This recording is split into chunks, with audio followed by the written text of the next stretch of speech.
Alrighty, let's go. Welcome back into the Squishy Sport Podcast and your continuation of your NRL 2026 season team previews, where this is number 12 for the season preview so far.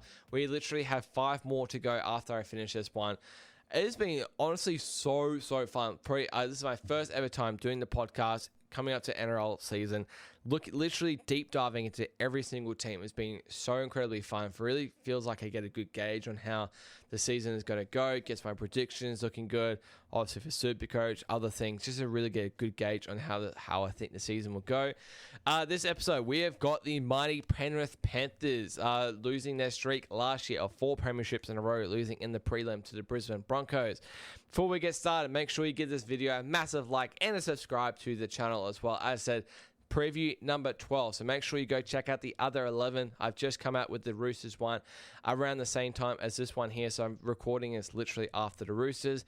But we've done Manly, we've done the Raiders, we've done the Warriors, Cowboys, Doggies, Dolphins, Tigers, Sharks, Titans, and the Dragons. So if you're one of those teams fans, make sure you go check that out as well if you missed it. And make sure you go check out my full 1-17 ladder predictor I brought out literally 5-6 weeks ago, which is super contentious. Holy dooly. This one here, Penrith Panthers. I've got them finishing first, baby. I've got the minor premiers for the year. I think it's a massive revenge year for the Penrith Panthers. I think they'll be locked in the whole season. I think they'll be on a revenge run. I think they'll be premiers as well. I think they'll do the double. I think they'll absolutely smash it in this season. I don't see how they just don't. I think even though they've got a pretty tricky draw, I think they'll absolutely just kill it. They've got the ability to beat anyone on the day. I think they've got the best player in the world in Nathan Cleary.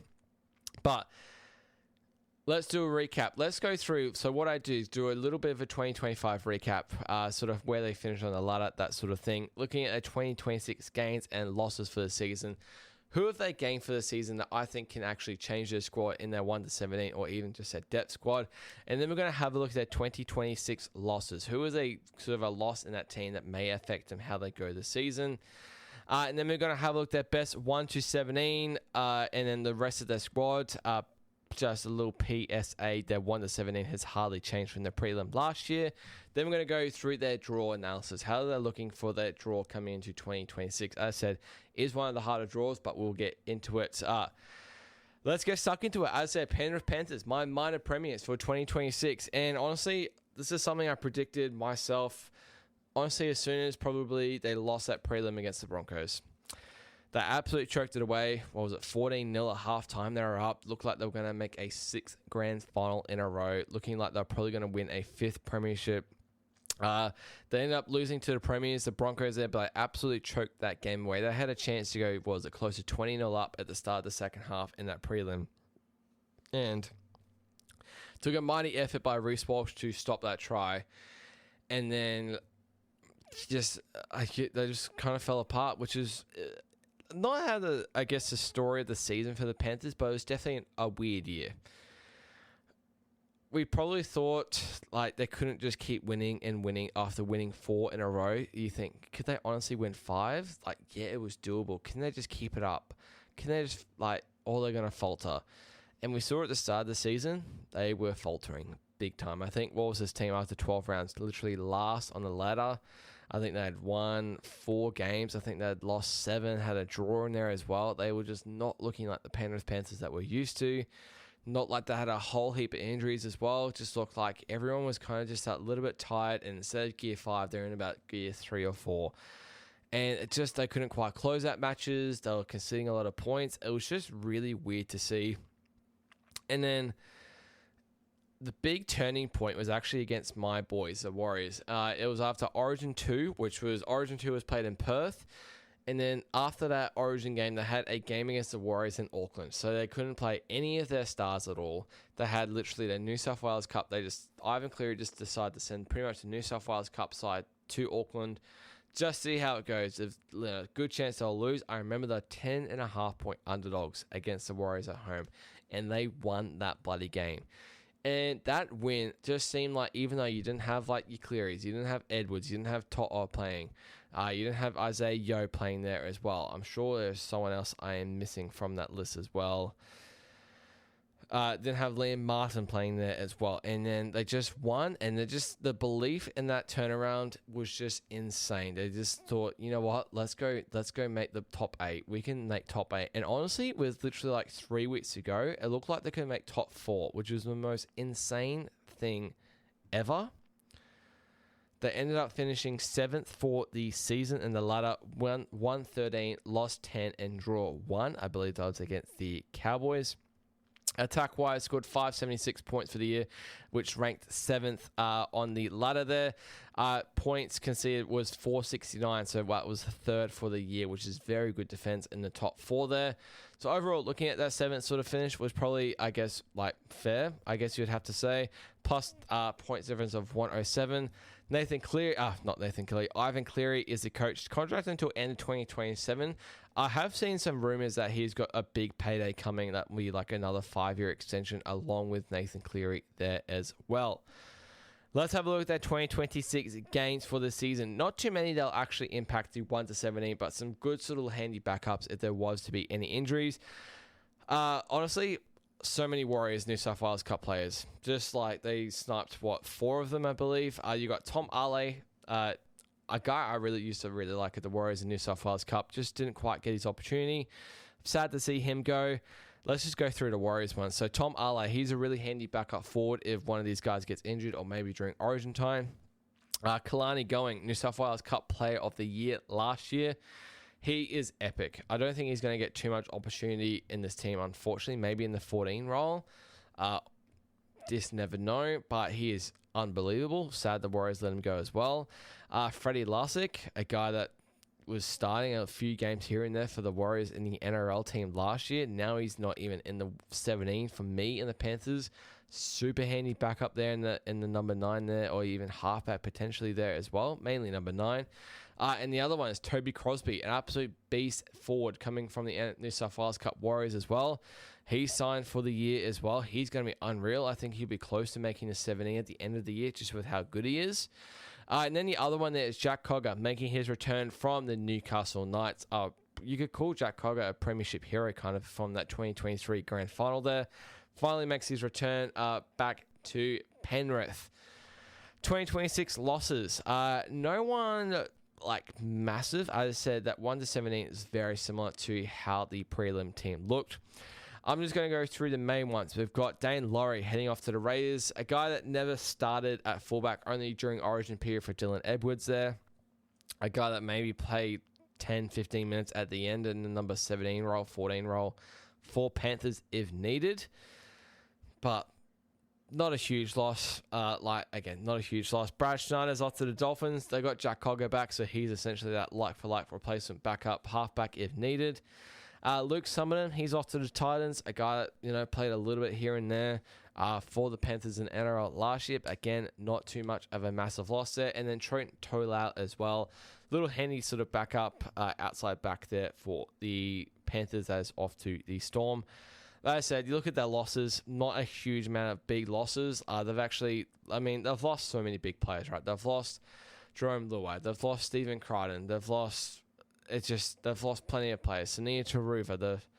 The list goes on and on and on. James Fisher-Harris, of course. The list goes on and on and on about the players they've lost, but they just keep producing these younger players that come through, and it just keeps seeming to happening for the Panthers. But let's look at that 1 to 17. It's honestly, I think it's like for like exactly the same as how they lined up in that prelim final.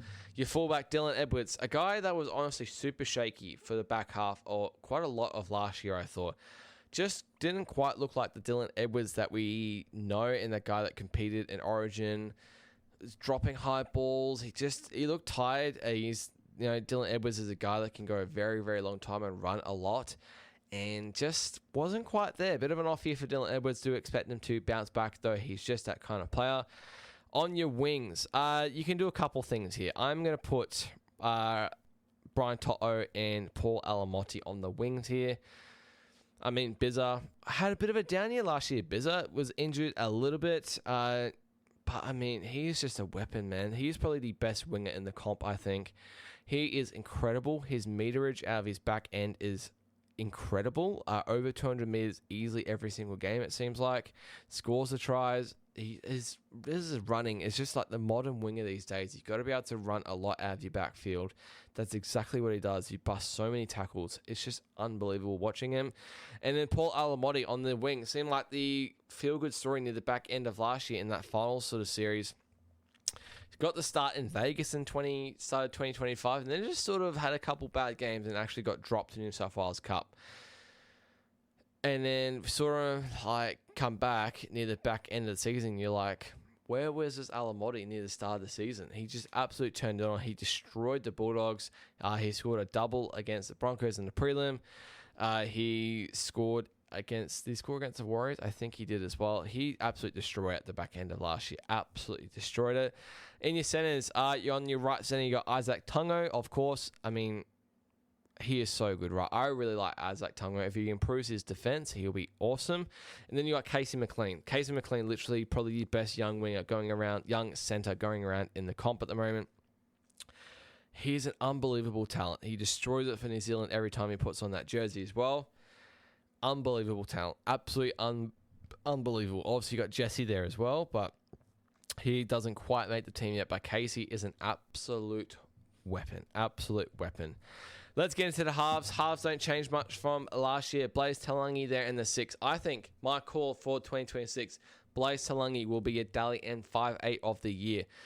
We know how talented he was when he was at the Eels. And then he finally got his opportunity sort of near halfway-ish through the start of through 2025. And he kept getting better and better and better and better. Yes, his defense needs to improve, 100%. But in terms of hands on the ball, he is unbelievable. You've got one of the best 6-7 combinations going around in the comp there. I love Blaze this year. Got a full off-season now in that 6 role with the Panthers and Nathan Cleary and Dylan Edwards and Mitch Kenny to provide something. He is going to be absolutely unbelievable this year, Blaze Talangi. I think he'll kill it. Absolutely kill it. 7 role, it's your captain. Nathan Cleary goes without said. Best player in the world. Does he play Origin? Probably. Does he play shit at Origin? Yes. Could he have been better in the Ashes? Yes, of course. He didn't really do too much. Didn't have to really do too much, but such a vital part of this Panthers team. He is unbelievable. He's crazy. He is crazy, man. In your forwards, he's pretty much to go without saying as well. Moses Leota, one of the Bash Bros. Obviously, he had James Fisher-Harris leave last year, but that meant we had the Lindsay Smith come through as a starting role. He got his opportunity to debut for the Kangaroos at the end of 2024 there, and it was well-deserved as well. I love Lindsay Smith. He's just a big, friendly giant, but holy dooly, he is an absolute weapon. He is an absolute beast to have in the forward line there. In your hooker role, we've gone for Mitch Kenny. Now, Mitch Kenny, a guy that through the whole of their 4 premierships just seems to go a little bit under the radar. He doesn't have to do too much. Just feed good service to Edwards, Cleary, it was Luai, now it's Talangi. And it seems like when Mitch Kenny is out, it actually makes a huge difference to this Panthers team. The good service, the amount of tackles that he makes, just the overall all reliable hooker that you need. It doesn't have to do anything special. Doesn't score tries, doesn't make line breaks. Just a guy that gives good service and makes a lot of tackles.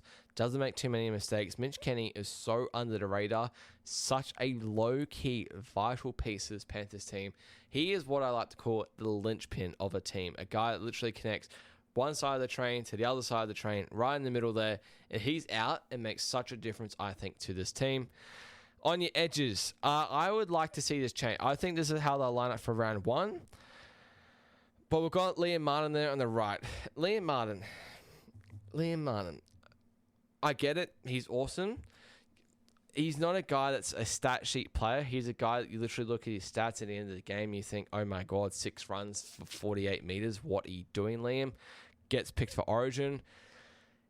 I don't know with Liam. I don't know if it's... Yeah, I would like to see potentially someone else in there. I'll mention him. He's on the bench. I think his other edge guy, Scott Sorensen, is actually better than him. Liam Martin, he's definitely an impact player. I just like to see him actually take more hit-ups. I like to see him actually do more work out of his own half. I like to see him score more tries, but yet he always seems to get picked for Origin, that sort of thing. I don't agree with it generally. I think other people deserve to maybe get in there, like maybe Hamole deserves to get in there. Maybe Jacob Preston deserves to get in there. I'm not quite sure. Also, Scott Sorensen there on the left when he's not injured. In your 13 role, goes without saying, Isaiah Yeo, co-captain with Nathan Cleary, literally the Australian lock, New South Wales lock, doesn't go unnoticed. He is so bloody good. To say less about Isaiah Yeo.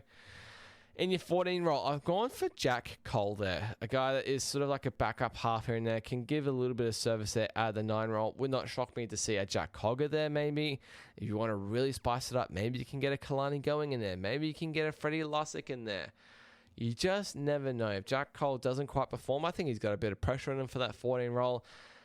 I get it's only a 14 role, but anyone in this Panthers squad will be looking at that starting 17 going like, I want one of those spots. I want to be in that team, a successful team that I know can go and win a premiership. So yeah, going for Jack Cole there in that 14 role. In the 15, this is my guy I want to see potentially replace Liam Martin in the future, and that is Isaiah Papali'i. A guy that came over from, started the Eels. He was a beast, went to the Tigers, just didn't quite click at the Tigers. Now he's gone to the Penrith Panthers. What an opportunity. What an actual improve of sides. Isaiah Papali'i, a guy that it wasn't quite on last year, mainly because he's coming off the bench. I want to see him get his opportunity in a starting role. I want to see him really perform there as well. We know the potential that Papali'i has, and we know how bloody good he can be, and I do want to see it. I want to see it from Isaiah. I want to see him get a starting role. I think he deserves it. I want to see him start really hot and put some pressure on Liam Martin there. In his 16 role, got Luke Garner there. Very solid sort of like backup edge role, really good defender as well. And then Liam Henry there. So only really one big forward, I guess, in the middle there, which is Liam Henry to replace Moses Leota. In the middle role there, I guess you can potentially move Isaiah Papali'i to the 13 role and get Isaiah Yeo into the forward role there once sort of Moses Leota or Lindsay Smith do come off, but we'll find out. We'll find out. In terms of the rest of the squad, it is absolutely loaded. Any of these guys can pretty much honestly start in a lot of other NRL teams, which is wild to think about. You got Trent Tolau. I think he would start in most NRL teams. Jesse McLean, I think, would start in a few NRL teams on the wing. You got Luron Patea, who is an up-and-coming forward gun for the Panthers. There's an injury in the Panthers. He is straight in there, a forward. He has got a motor on him. When we saw him last year, he was awesome. You got Matt Eisenhuth, unbelievable. You got Jack Cogger, also really handy. Literally, probably was a big underlying part of Nathan Cleary's comeback in that 2023 grand final. Tom Jenkins, the Milky Man kid. Milky Boy kid. Like, unbelievable. When he started last year in that role for sort of Paul Armodi, he was awesome as well. Absolutely awesome. Tom Ale, I think, an up-and-coming potential forward. Kalani Going, literally New South Wales Cup Player of the Year 2025. You've got Jackson Edgar, another player coming up as well. Freddie Lussick, a guy that's literally started NRL games for the Warriors. And then you got Toby Crosby there as well. Toby Crosby, if he performs really well in the New South Wales Cup and gets his opportunity, I think as soon as he gets NRL time, he will absolutely be guns blazing. He is awesome. I am gutted the Warriors let go of him. Absolutely gutted the Warriors let go of him. But that squad is loaded. Like, if you have injuries, maybe in your centers, you might have a tiny bit of a struggle there, but you can just, I guess, put Jesse McLean in there. You can got Tom Jenkins there and in there. Not the Milky Boy kid, the Milky Bar kid. What am I thinking, Skushy? Absolute deep squad. I think that 117, along with the Roosters, is looking like top 2 in the comp. Maybe you can put the Broncos there as well, but that is a pretty powerful 1-17. That 1-13 is loaded with representative players. Absolutely loaded with representative players. Let's have a look at that draw. If you're coming from the draw video, I released a draw video, I think the week before my ladder predictor, and they probably have the hardest draw in the whole comp, which they will look at and think, sweet, we'll be up for the challenge. Other teams will look at that and go, had that schedule and be like, oh shit. But the Panthers, if there's any team that can actually do it, it will be them. So they still don't have a stadium there in Penrith. They're playing a lot of their home games at CommBank. They only have 9 of their 12 home games at CommBank though. They play 1 in Bathurst. They take 1 to Mudgee there as well, and the other one is at Magic Round. They do split a lot of their games throughout the season. They have 2 on Thursday, 3 on Friday, 3 Saturday, and 4 Sunday. Not too many. They stay in Sydney quite a bit. 7 return flights back to sort of Sydney there.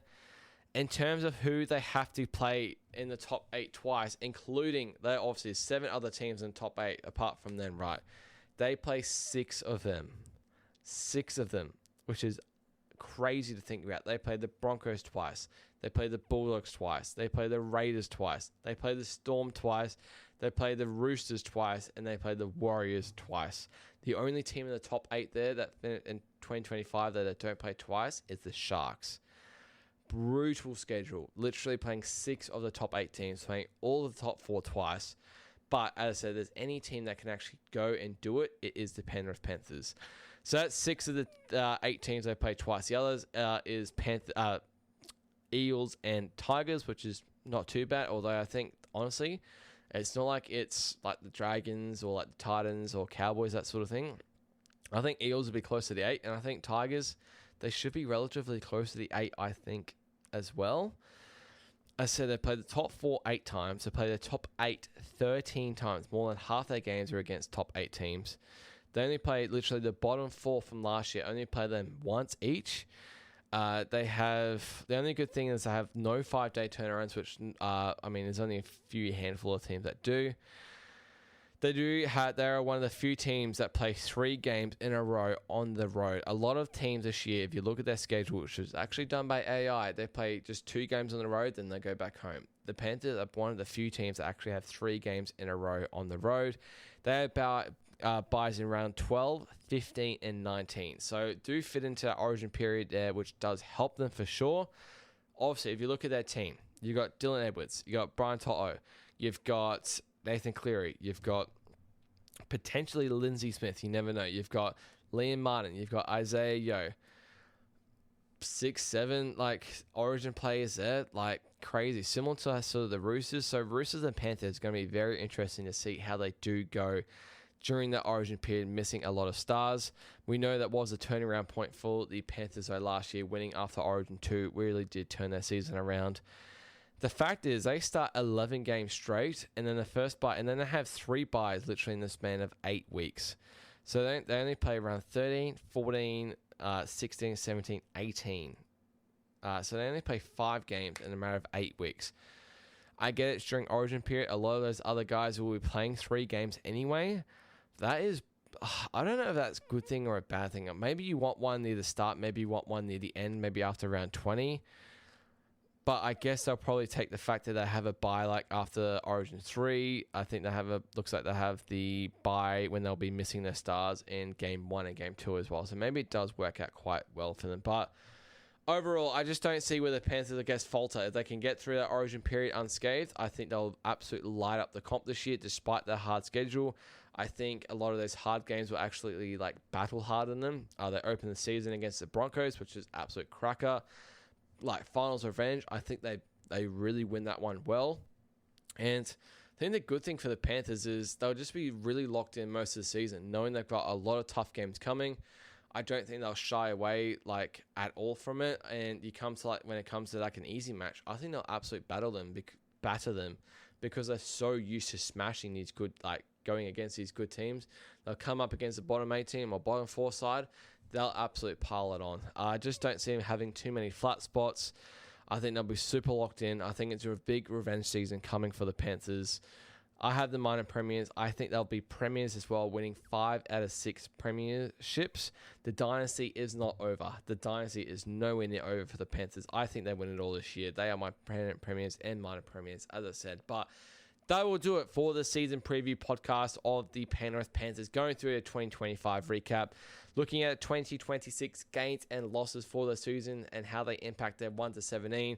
Then we go through their best 1 to 17, I think, for round 1 and the rest of the look at their squad, which is looking pretty tidy. And then the toughest draw in the NRL for whole of 2026. We analyze it, how it looks through it, how they fare through the origin period. But that will do it. As I said, remember to go check out the other 11 teams that I've done. If you just come from the Roosters, remember to go check out the other 10 that I've done in previous weeks. Remember to go check out the ladder predictor. Remember to go check out the draw video that I've done as well. It's all there for you. NRL content coming out every single Tuesday morning, right up pretty much every single Monday, right? Every single Tuesday. Sorry, I record every Monday. Every single Tuesday, you'll have an NRL video, whether it's NRL like preseason, and NRL season starts, and then it'll be Origin, and then finals, and then it's like the Pac Champs, and then there's always something happening with NRL. Then we get stuck into our previews again for 2027. So it's all happening. It's all here. But thank you so much for watching, and cheers.